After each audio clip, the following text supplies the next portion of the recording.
this is Jen. In this quick video, we are homing in on one of the most memorable quotations in Macbeth. Double, double, toil and trouble, fire burn and cauldron bubble.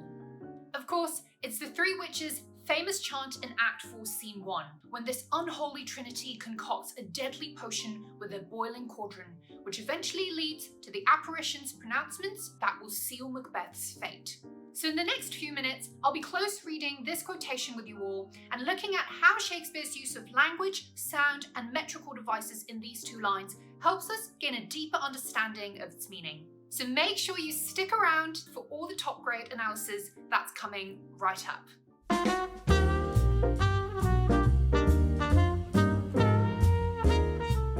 So in my other video on the supernatural in Macbeth, I give a detailed explanation of the historical context surrounding the perceptions of witchcraft in the Jacobean era, specifically about James VI's paranoia about witches, the general public's fear of and fascination with witchcraft, and how Shakespeare was able to channel his sharp awareness of it all into creative energy for Macbeth.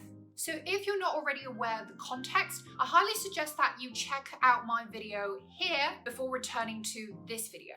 So the double double toil and trouble quotation comes at the start of Act 4, Scene 1, which is right after Macbeth's hallucination of Banquo's ghost at the banquet and before the witches' conjuring up of the apparitions. Here, we see the three witches and Hecate cooking up a motley of exotic and unusual things, like snakes, frogs, bats, lizards, dog tongues, dragon scales, as well as body parts of alien subjects, like liver of blaspheming Jew and nose of Turk and Tartar's lips.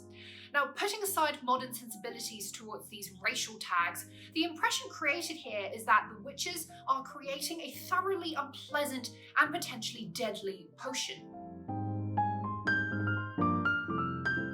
The first point to note about the double double chant is the reference to double. Why the word double? The word double, besides meaning two or a pair, also connotes the idea of deception, hence the terms double dealing and two-faced. And deceptive is exactly what the witches are, as they flatter Macbeth by stroking his ego buttons with hints of his impending kingship, all the while orchestrating diabolical developments in the background, which ultimately push Macbeth towards his tragic fall with their misleading prophecies and horrible sights. The fact that double and trouble come together as a pair of internal rhyme also reinforces the idea that the witches cause all sorts of trouble through their deceitful nature. And so you can see the causality between double and trouble through the use of the internal rhyme. It's interesting too that the word sandwiched between double and trouble, toil, meant a snare or trap in Shakespeare's time, which creates the visual imagery of someone trapped in a bind, which is very much Macbeth's situation vis-a-vis the witch's manipulative antics. By the way guys, if you find this video helpful so far, I'd massively appreciate it if you could hit the thumbs up button below and also subscribe to this channel so that I can keep making these useful English Lit study content and videos for you all. Now in the next line, fire burn carries clear hellish connotations, and it also foreshadows the intensification of Macbeth's demonic tendencies, as reflected by his murderous pursuit of Macduff after hearing from the apparitions in this scene. What's especially worth noting though is the rhyming couplet of bubble and trouble. The word bubble doesn't just refer to the act of boiling, it actually also means a deceptive sham or an empty show. So juxtaposing it with trouble suggests that while the witches are instigators of trouble, their wicked shenanigans are in fact more imaginary than real, which only those who are weak of mind and vulnerable to temptations like Macbeth would fall for. It also signifies the transience and hollowness of Macbeth's desperate pursuit of power and ambition, which, as we know, ultimately vanishes in a puff, just like a bubble, with his defeat at the hands of Macduff in the final scene.